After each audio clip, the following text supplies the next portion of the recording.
Bismillah, Assalamualaikum warahmatullahi wabarakatuh.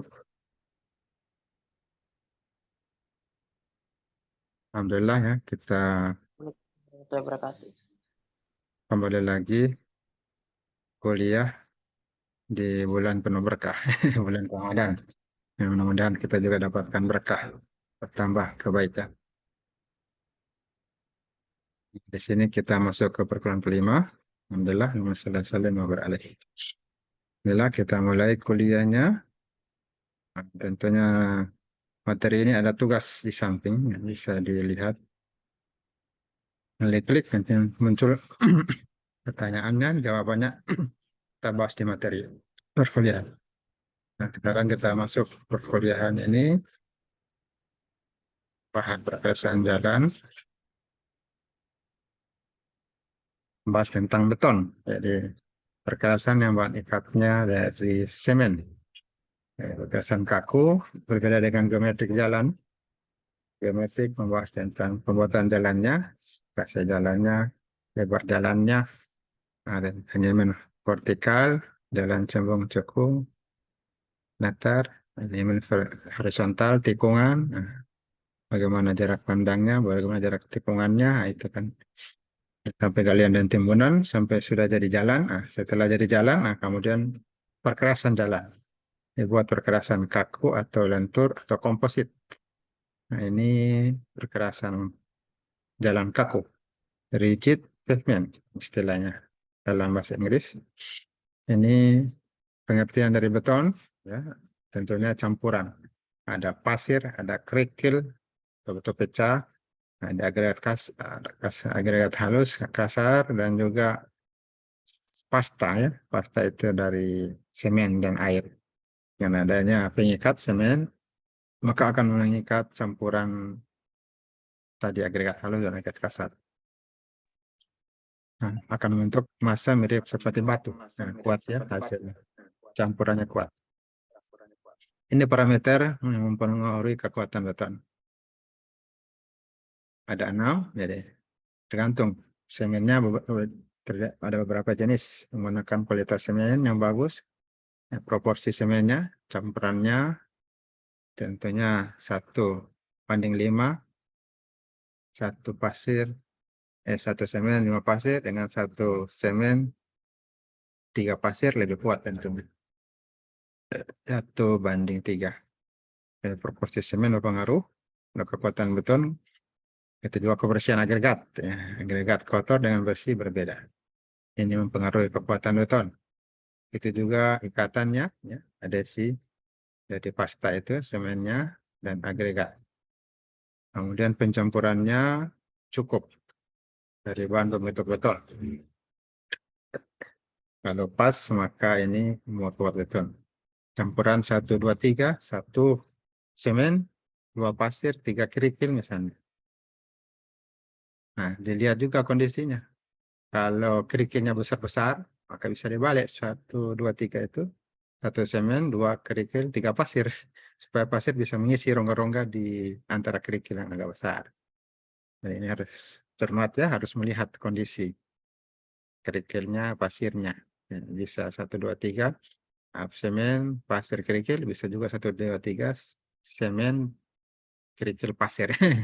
Tergantung apa bentuk ya dari bahan agregatnya itu. Nah, dari pencampuran ini, pencampuran yang cukup dari bahan untuk beton dan pemadatan beton, juga perawatan. Perawatan. Kalau beton biasanya disiram. Pemadatannya juga harus bagus supaya kuat betonnya. Nah, apa kelebihan beton? Nah, di sini dibahas. Nah, bisa dibentuk sesuai keinginan, mampu memikul beban, tekan yang berat, tahan terhadap temperatur tinggi. Nah, ini kuat sekali ini beton dibandingkan dengan perkerasan aspal, flexure pavement atau perkerasan lentur. Ya, pemeliharaannya rendah, kecil. Kalau ada duit ya, kalau tidak ada duit ya mahal. Kekurangan beton. Nah, ini bentuknya sudah dibuat, nah, kalau sudah jadi itu susah untuk dirubah. Keras. Pelaksanaan pekerjaan perlu ketelitian yang tinggi, Nah, berat ya, beton itu berat. Nah, daya pantul suaranya besar. Nah, membutuhkan cetakan, harus ada cetakan untuk membentuk beton tersebut. Tidak punya kekuatan tarik. Setelah dicampur beton, segera mengeras. Dan beton yang mengeras sebelum pengecoran, tidak bisa didaur ulang. Nah, ini berkasan kaku, bahas istilahnya rigid pavement. Ya, ini sudah lama dikenal di Indonesia. Dan lebih dikenal pada masyarakat umum dengan nama jalan beton. Jalan beton biasanya dikenal. Padahal istilahnya bahasa kita teknik itu perkasan kaku, rigid pavement. Namun di masyarakat jalan beton. Perkasan tipe ini sangat lama dikembangkan di negara-negara maju, sudah dikembangkan di Amerika, Jepang, Jerman, dan lain-lain. Beton ini perkasan beton dikenal beton yang kaku, memiliki modulus elastisitas tinggi. Dan dia mendistribusikan beban dari atas menuju ke bidang tanah dasar yang cukup luas. Dan dia meratakan kuat. Sehingga bagian terbesar dari kapasitas struktur perkasan itu diperoleh dari plat itu sendiri. Platnya yang paling besar, paling berat.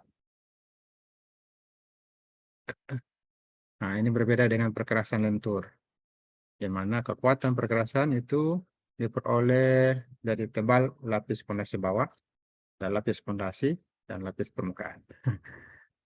Dan di atas subgrade ada lapis pondasi bawah, ada lapis pondasi atas, dan ada lapis surface permukaan.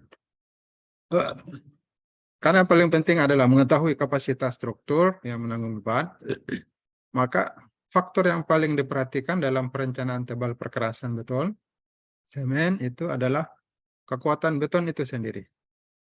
Nah, adanya beragam kekuatan dari tanah dasar, subgrade, dan atau pondasi, subbase, base, course, itu hanya berpengaruh kecil terhadap kapasitas struktur perkerasannya. Lapis pondasi bawah jika digunakan di bawah plat beton, di atasnya plat, karena beberapa pertimbangan, ya, untuk menghindari terjadinya pumping, untuk mengendalikan terhadap sistem drainasinya, ya, aliran air, kendali terhadap kembang susut terjadi pada tanah dasar, dan untuk menyediakan lantai kerja, working platform untuk pekerjaan konstruksi. Syarat umum beton semen. Ya, kekuatan beton itu harus dinyatakan dalam nilai kuat tarik uji lentur, structural strength, ya, kuat tarik. Ada uji kuat tarik nanti di laboratorium. Dan umur 28 hari, ya, ini dapat dari hasil pengujian ngelok pembebanan 3 titik. 28 hari, jadi 7 hari itu mulai mengeras, 14 hari, jadi bertahap dia mengerasnya. Sampai 28 hari maksimal. Jadi kalau diuji 7 hari, kekuatannya berbeda dengan 28 hari. Lebih kuat 28 hari betonnya daripada baru 7 hari, 1 minggu, 1 pekan. Nah, beton juga bisa diperkuat dengan serat baja, ya, tambah serat baja steel fiber. Tulangan untuk memperkuat kuat tarik lenturnya dan mengendalikan retak pada plat khususnya yang bentuknya tak lazim. Kemudian kekuatan beton. Nah, beton itu tentunya agregat, ya, tadi dicampur dengan semen. Agregat baik halus maupun kasar dicampur dengan semen pasta, semen dan air. Nah, lapisan beton semen ini dapat digunakan sebagai lapisan pondasi bawah pada perkerasan kaku, ya, karena perkerasan beton. Maupun perkerasan lentur juga bisa digunakan sebagai lapis pondasi atas pada perkerasan kaku. Jadi namanya kalau sudah digunakan perkerasan lentur berarti perkerasan komposit, nah campuran. Ada kakunya, ada lenturnya. Untuk pondasi bawah pada perkerasan lentur, beton punya kelebihan kemampuan untuk ditempatkan dengan dituangkan begitu saja pada area kondisi tanah dasarnya. Walaupun jelek tanah dasarnya, full subgrade, tidak perlu digilas. Untuk maksud perencanaan struktur, karakteristik penting yang harus diketahui dan dievaluasi itu adalah modulus elastisitasnya, angka Poisson, dan penampilan pada saat pembebanan ulang. Beton itu digunakan keperluan pondasi bawah, kekuatan tekonnya 28 hari, minimum 5 MPa. menggunakan campuran abu batu, clay as, ini tambahan lagi 7 MPa jika tanpa abu batu. Kalau ada abu batu 5 MPa, tanpa abu batu 7 MPa. Nah, untuk perkerasan kaku itu dapat didefinisikan sebagai perkerasan yang punya alas, ya, perkerasan punya dasar atau landasan beton semen. Nah, prinsip parameter perencanaan untuk merencanakan beton ini berdasarkan Potlentur 90 hari. Potlentur rencana beton 90 hari ini dianggap estimasi paling baik, ya. Penghitungan paling baik digunakan menentukan tebal perkerasan. Kalau dalam praktik, Potlentur rencana beton 90 hari ini cukup memadai untuk konstruksi perkerasan jalan. Diambil 3,5 sampai 4 MPa. Ini bisa dicek di laboratoriumnya, dalam praktek laboratorium. Faktor-faktor yang mempengaruhi kinerja perkerasan beton, nah ini jalan direncanakan punya umur rencana pelayanan tertentu, kebutuhan dan kondisi lalu lintas, misalnya 10 sampai 20 tahun dirancang.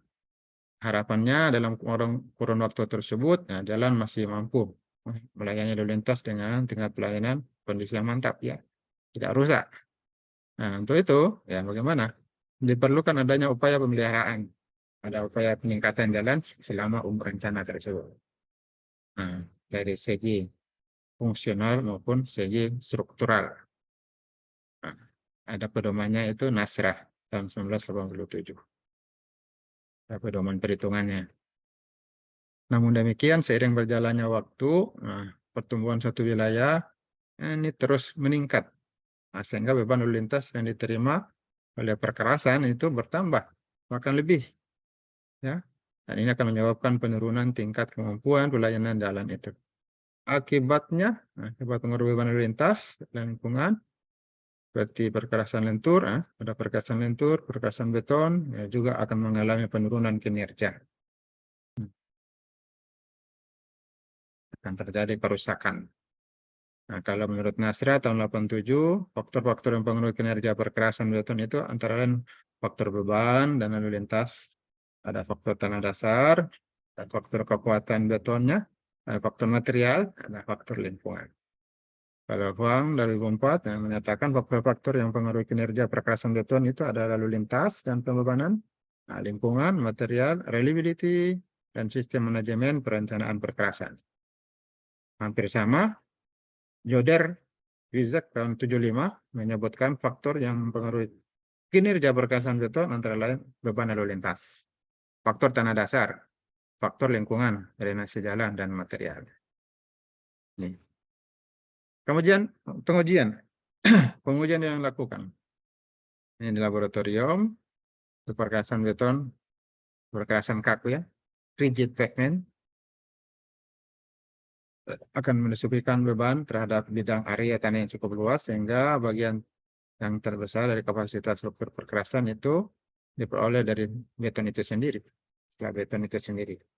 Yang paling penting, ya, mengetahui kapasitas struktur yang menanggung beban, maka faktor paling diperhatikan dalam merencanakan perkerasan kaku itu adalah kekuatannya, kekuatan beton sendiri. Bisa dilihat dalam ASTO, ya, standarnya Amerika tahun 53. Untuk menentukan modulus keruntuhan lentur beton, modulus of rupture, dilakukan standar STM. Menggunakan balok, simple beam beton yang perwanan 3 titik. Nah, ada prakteknya, ada alatnya digunakan untuk mengukur modulus. Ini kita bisa lihat alat-alatnya diantaranya. Ini gambar untuk pengujian kuat tekan beton. Jadi ada beton dibuat dalam bentuk silinder misalnya, kemudian ditekan oleh benda ini. Dilihat berapa kekuatannya.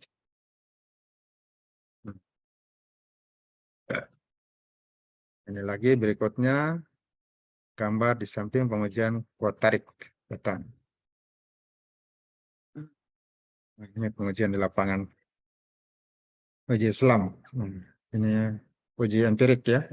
Digunakan metodenya untuk menentukan konsistensi, kekakuan dari campuran beton. Ya, kekakuan dalam suatu campuran beton itu menunjukkan berapa banyak air yang digunakan. Nah, maka uji Islam menunjukkan apakah campuran beton itu kekurangan atau campuran beton itu kelebihan atau airnya cukup. Nah, dalam satu adukan atau campuran beton, kadar air sangat diperhatikan ya, karena menentukan tingkat workability-nya atau tidak. Nah, campuran beton terlalu cair ini menyebabkan mutu beton rendah. Lama mengering. Sedangkan campuran beton yang terlalu kering menyebabkan adukan tidak merata. Sulit untuk dicetak. Jadi harus pas inilah akhirnya. Ada uji SLAM. Pengujian langsung pada struktur. Ini dilakukan karena bila ada keraguan pada benda uji yang diduga tidak mewakili. Dalam hal ini ada dua cara pengujian langsung. Ada pengujian yang tidak merusak konstruksi yang sudah ada jalan, dan ada yang merusak konstruksi. Nah, sistem pengujian tanpa merusak umumnya memakai palu beton, hammer test. Tekan. Permukaan yang diuji ditembak dengan hammer test, kemudian dicatat angka pantulannya dan dikorelasikan terhadap kuat tekan beton. Sedang sistem pengujian cara merusak struktur perkerasannya dirusak, ini harus melalui persetujuan pihak-pihak terkait ya, PUPR ya, dari pemerintah yang membuatnya. Jadi bagian dari konstruksi ini diambil dalam bentuk kubus kecil ya, atau apa ya, kubus misalnya. Saya dulu lihat juga persegi 4, kemudian kubus ini diuji di lab. Hasilnya lebih valid ya dibandingkan dengan cara pertama menggunakan hammer test. So, kita lihat di loop ini ada jalan yang lubang-lubang, nah itu diambil untuk kemudian diuji di lab. Harusnya ditimbun ulang itu, tapi ya kontraktornya yang kerja. Begitulah. Yang penting jadi sudah. Harusnya ketentuannya ditutup ulang.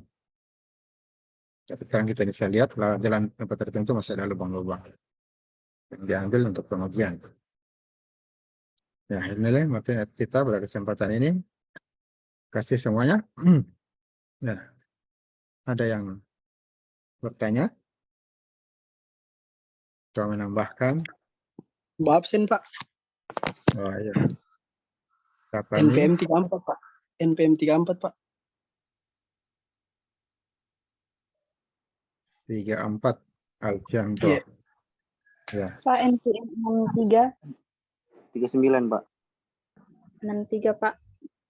33, Pak. Satu-satu ya. 58, Pak. 63. Ya. 58, Pak. 58. Matiksan. 33, Makasih, Pak. Pak. 33, Pak. 33. 33 Hendra. Jadi 39, Pak. Terima kasih, Pak. 9, Pak. 39. 39 Burhanuddin. 40, Pak. 40. 40 Muhammad Rizal. 44, Pak. 8, Pak. 44 Rinawati. 44 Rinawati. 38, Pak. 47. 38, Pak. Tidak dengar saya berapa ini? Tidak dengar saya berapa ini? Oh ini. 54. 38. 38. Iya, 38. Iya, 38. Pak, 47. 47. Widya. Pak, NPM 54. NPM 54. 4 Deki. Pak 31, Pak. 31. Muhammad Hidal.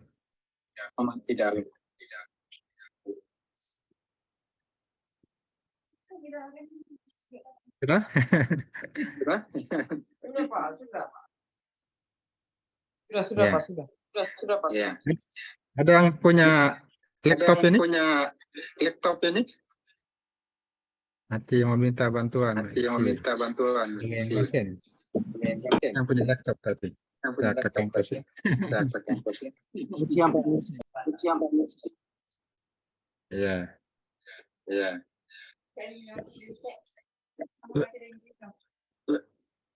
Oke, sekarang masuk ke penutup. Pengembangan karakter ya. Apa yang bisa kita ambil karaktermu dari karakter para nabi. Ambil karakter yang terbaik ya ini para nabi. Dan bisa kita terapkan dalam kehidupan kita. Ini kisah Nabi Hud alaihissalam. Nabi Hud alaihissalam ini berdakwah mereka menyembah berhala namanya Sat, Samud, dan Sarah. Ini ilustrasinya. Menyembah patung. Nabi Hud alaihissalam badannya besar dan kuat. Luar biasa, diberikan kelebihan fisik. Dan kaumnya itu kaum Ad, orang yang ahli dalam merencanakan bangunan ya. Seperti kita ini. Mereka teknokrat ya, engineering. Mereka bisa bangun rumah yang tinggi, megah, dan bagus. Tapi kelemahannya mereka sombong. Nah, ini. Dengan kemampuan engineer mereka. Mereka membangun bangunan tinggi, mereka ini membuat mereka sombong, tidak punya karakter yang baik, karakternya buruk. Dan Nabi Hud alaihissalam ini menyeru kaumnya yang lalai itu, "Wahai kaumku, sembahlah Allah Ta'ala, aku berdakwah tidak mengharap imbalan dari kalian." Jadi dia berbuat karena ikhlas ya, karena Allah, tidak mendapatkan imbalan. Berbeda itu orang berbuat mengharapkan imbalan. Kalau tidak dapat imbalannya, sakit hatinya, sakit di sini. Kalau orang tidak mengharapkan imbalan, nanti mengharapkan balasan nanti kalau tidak didapat di dunia, di akhirat dapat balasan surga, maka hatinya tenang. Walaupun tidak dapat apa-apa, tidak dikasih kue, tidak dikasih uang, dia tetap tenang hidupnya. Suka membantu orang, suka berbuat baik pada orang lain, tidak mengharapkan apa-apa, itu namanya ikhlas. Nabi Hud mencontohkan seperti itu dia. Ya, orangnya ikhlas, tidak mengharapkan imbalan apa-apa dari apa yang dia lakukan, termasuk menasihati masyarakatnya. Nah, kaum Ad itu masyarakatnya ternyata tidak mau mendengar. Mereka kufur kepada Allah Ta'ala dan bahkan mencelah utusan Allah, ya, Nabi Hud alaihissalam. Apa akibatnya? Allah Ta'ala mengazab kaum Ad di dunia. Dunia merasakan angin topan kencang dan awan hitam 7 malam tanpa henti. Nah, kalau di sini 2 hari saja sudah mau banjir ya, 3 hari apalagi wah. Kalau ditahan itu hujannya sampai 7 malam, angin topan kencang, maka banjir muncul masalah, muncul musibah. Nah, ini sudah terjadi zaman dulu. Mereka punya teknologi canggih, teknologi tingkat tinggi, lebih hebat dari sekarang. Nah, mereka sombong, akibatnya dapatkan di dunia. Bukan cuma di akhirat, di dunia dapatkan azab. Ini kaum Ad binasa tidak tersisa. Rumah mereka yang tinggi, yang megah, yang indah, ya, yang mereka sombongkan hancur berantakan, hancur berterbangan. Tapi Allah selamatkan Nabi Hud dan pengikutnya yang beriman. Mereka kemudian pindah ya ke negeri seberang. Nah, inilah kisah yang coba kita ambil karakternya. Mana karaktermu pada Nabi Hud alaihissalam? Apakah ada? Nah, yang namanya siswa itu harus sehat dan kuat ya. Ya, tidak sakit-sakitan, tidak lemah. Kemudian mahasiswa itu harus tetap bersyukur ya. Kita bersyukur dan taat dan rajin beribadah ya. Jadi mahasiswa itu melakukan segala hal karena Allah Ta'ala tidak mengharap imbalan, ikhlas. Kalau orang ikhlas itu ya tidak dibalas, ya tidak sakit hatinya. Jadi hidupnya enak terus. Suka membantu, suka berbuat baik, tanpa imbalan itu enak hidup. Tidak sakit hati. Karena dia yakin amalnya itu akan dia dapat hasilnya. Bisa di dunia dan juga di akhirat. Dan juga kita tidak boleh sombong ya. Nah, ini kurangnya. Tidak boleh sombong. Perlu ditambah lagi. Tidak boleh sombong. Walaupun ahli teknik nanti jadi ahli perencana bangunan, ahli perencana jalan raya, perencana geometrik jalan. Kalau sombong, ini berbahaya. Menyebabkan kita dapatkan bencana di dunia ini. Nah, ini kita coba berlindung pada Allah dari kejadian seperti ini. Jadi itu yang bisa kita ambil hikmah. Mudah-mudahan bermanfaat ya, untuk kita semua, nih, terutama pribadi kita masing-masingnya. Bisa memiliki karakter-karakter yang baik tersebut. Jadi saya akhiri dulu perkuliahan kita kali ini. Saya mengucapkan alhamdulillah rabbil alamin. Assalamualaikum warahmatullahi wabarakatuh. Waalaikumsalam. Waalaikumsalam warahmatullahi